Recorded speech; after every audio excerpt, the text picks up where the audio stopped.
دنیا آخرت کی برکتیں اللہ ان لوگوں کا مقسوم فرمائے، اور اللہ ہمارے گناہ معاف کر دے، قیامت کے دن حضور علیہ السلام سے شرمندہ ہونے سے بچا لے اللہ ہمیں۔ حقیقت میں ہم اگر دیکھیں اپنے آپ کو تو ہم کچھ بھی نہیں کرتے، اور مجھے وہاں کھڑے ہو کر کے کتنا عجیب لگتا تھا کہ امت سسک رہی ہے، یتیم تڑپ رہے ہیں، بیواؤں کی سسکیاں اور ان کی آہیں ان کے اندر ہی جذب ہو رہی ہیں، حوصلے کے ساتھ کھڑی ہیں کہ یہ وقت کاٹنا ہے۔ خیمہ بستیوں کے اندر ہر طرف درد ہی درد پھیلا ہوا ہے، اور آسودہ ملکوں کے ہم لوگ یا تو عیش و عشرت میں مبتلا ہیں یا ایک دوسرے کی پگڑیاں پھاڑ رہے ہیں، ایک دوسرے کے جبے نوچ رہے ہیں۔ ہم ذرا دیکھیں ہم کھڑے کہاں ہیں؟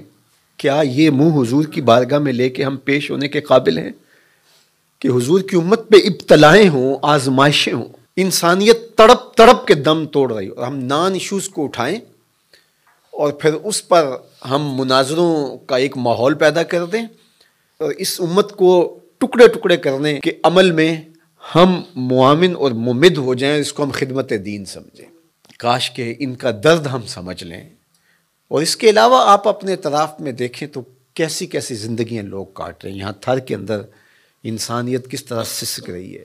تو اللہ ہمیں اس امت کے لیے کام کرنے کی توفیق دے۔ میں پھر آپ کو کہوں گا مبلغین ساری زندگی حضور کے نام لگائیں۔ میں یہ نہ سنوں کہ آپ کے دل کے کسی مخفی خانے کے اندر بھی حصول زر کی خواہش پنپ رہی ہو، یا شہرت کی آرزوئیں نشو و نما پا رہی ہوں، اپنے آپ کو کسی سے افضل سمجھ رہے ہوں، کہ آپ سمجھ رہے ہو کہ ہم بڑا کام کر رہے ہیں۔ یقین جانیے گا کہ صحرا کے اندر پڑا ہوا حقیر ذرہ جس طرح ہوتا ہے، میں ان خیموں کے اندر کھڑا ہو کے اپنے آپ کو اس سے بھی کم تر سمجھ رہا تھا۔ میں اپنے آپ سے بار بار سوال کر رہا تھا کہ تم اتنی آسودہ زندگی گزارتے ہو، اور یہ رسول اللہ کی امت، یہ انبیاء کی اولاد یوں تڑپ رہی ہے، تم نے کیا کیا ہے اس امت کے لیے؟ تم مت سمجھیں کہ ہم نے کچھ کیا، ہم نے کچھ بھی نہیں کیا، ہماری اوقات ہی نہیں ہے۔ اگر ہم دیکھیں کہ کس حالت میں حضور کی امت ہے اس وقت، تو اس لیے اپنے آپ کو فنا کر دیں، اپنے آپ کو بالکل نہ سمجھیں کہ ہم کچھ ہیں، اور اپنے اندر کوئی خواہش نہ پلنے دیں۔ یہ سب کچھ دیکھنے کے باوجود کیا ہم ایک آسودہ اور اچھی زندگی کی آرزو کر سکتے ہیں جبکہ حضور کی امت یوں تڑپ رہی ہو؟ اور میں پھر آپ کو کہوں گا کہ یہ علماء کی باہمی لڑائیاں آپس میں کبھی بھی حصے دار نہ بنیں، کبھی پوسٹ بھی شیئر نہ کریں۔ خدا کی قسم کیا حضور کے کلیجے پہ گزرتی ہوگی، کیا حضور کے قلب اطہر پہ گزرتی ہوگی۔ یتیموں سے بھری ہوئی کائنات، اور ہم کیا کھیل کھیل رہے ہیں۔ تو میں آپ سے کہوں گا کہ کبھی بھی کسی ایسی چیز میں شامل نہ ہو جو حضور کی امت کے حصے بکھرے کرنے کا ذریعہ بنے۔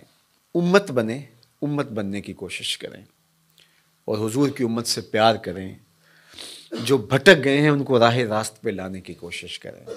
ہمارا کام اتنا ہی ہے، یہ پیغمبروں نے بھی کہا وما علینا الا البلاغ، ہمارا کام پہنچا دینا ہے، اور انہوں نے پہنچا دیا۔ دل میں اثر پیدا ہو، کوئی مان لے، تو یہ اللہ تعالیٰ کی طرف سے توفیق ہوتی ہے۔ یہ مشت خواہ کام آ جائیں حضور کی امت کے لیے، کل حضور علیہ السلام کی بارگاہ میں پہنچے تو شرمندگی سے بچ جائیں، نہ یہ کہ ہمارے بدن میں کسی کا حسد پل رہا ہو، کسی کا بغض پل رہا ہو، کسی کی نفرتیں پل رہی ہوں، کہیں لالچ پل رہا ہو، کہیں تکبر جنم لے رہا ہو، کہیں خود نمائی ہو، کہیں تصنع ہو، کہیں بناوٹ ہو، تو ان بتوں کی پرستش ہم کرتے کرتے ساری زندگی گزارنے، اور جب آنکھیں بند ہوں پھر پتہ چلے کہ سب کچھ برباد کرائے، پلے کچھ بھی نہیں تھا۔ تو آئیے میں بھی عزم کرتا ہوں، آپ بھی عزم کریں کہ ساری زندگی حضور کے نام پہ گزاریں گے، ساری زندگی حضور علیہ السلام کی امت کے لیے، حضور علیہ السلام کے لائے ہوئے نظام کے لیے بسر کریں گے۔ اللہ توفیق ارزانی کرے۔